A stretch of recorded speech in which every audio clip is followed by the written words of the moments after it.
Good morning বন্ধুরা। আজকে আমি তোমাদের সামনে প্রথম একটা রান্নার রেসিপি নিয়ে আসছি। আমি আজকে চিংড়ি মাছের ভাপা করব ভাবছি। তো আমি কিছু চিংড়ি মাছ বাজার থেকে এনে সেটাকে ভালো করে ধুয়ে বেছে নুন আর হলুদ, এই যে নুন আর হলুদ দিয়েছি।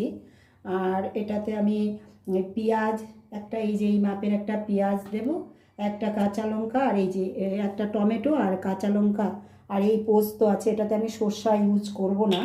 আর আমি দিব হচ্ছে একটু সর্ষার তেল। এই যে সর্ষার তেলটা আমি ঠিক হাতের এই মাপে এতটুকুন আমি সর্ষার তেল এর মধ্যে দিয়ে দিলাম।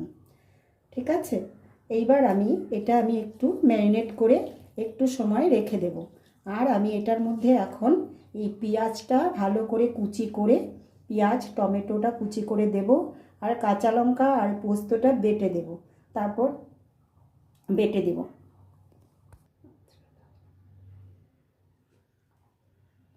দেখো এই যে 10 মিনিট পরে আমি আবার এই ম্যারিনেট করা চিংড়ি মাছটা আমি এই যে একটা পাত্র নিয়েছি, এরকম একটা পাত্র নিতে হবে, একটু মোটা দেখে বাড়ি দেখে একটা পাত্র নিতে হবে। সেটার মধ্যে আমি এইটা চিংড়ি মাছটা ঢেলে দিলাম।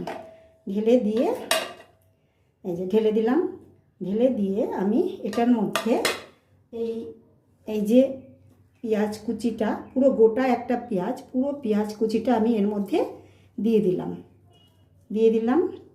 একটা টমেটো নিয়েছিলাম, সেটাও আমি দিয়ে দিলাম। দিয়ে নুন হলুদ আমি আগেই দিয়ে রেখেছি, তোমরা দেখেছো। এইবার আমি এই যে পোস্তটা আমি এই শিলপাটায় বেটেছি, এই যে শিলপাটাটা এটাতে বেটেছি, এই পোস্ত বাটাটা আমি এটার মধ্যে দিয়ে দিব। খুব সহজ পদ্ধতিতে তোমরা এইভাবে চিংড়ি মাছের ভাপা করে খেয়ে দেখতে পারো, ভীষণ টেস্ট হয়, খুব ভালো লাগবে।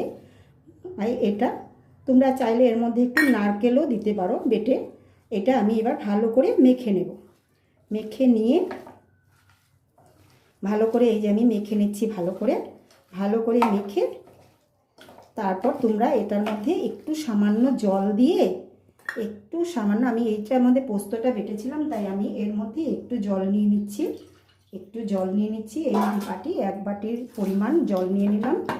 আর একটু দেব, আর কেন কি আমার এটা ভাপাটা হতে একটু টাইম লাগবে।